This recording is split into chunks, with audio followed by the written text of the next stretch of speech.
Professor Peerless here. The lesson for today is cooking tips for a multi-deck oven. Obviously in the last lesson we explained a little bit about how the oven worked.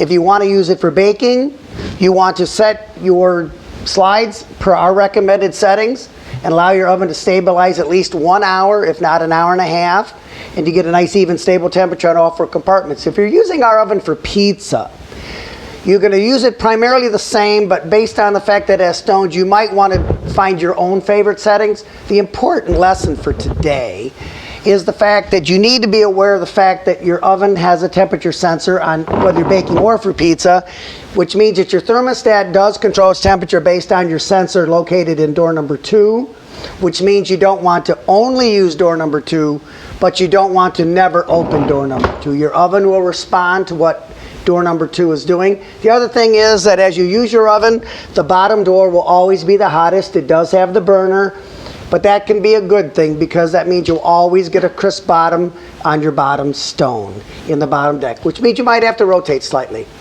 But that's it. That's your lesson for today.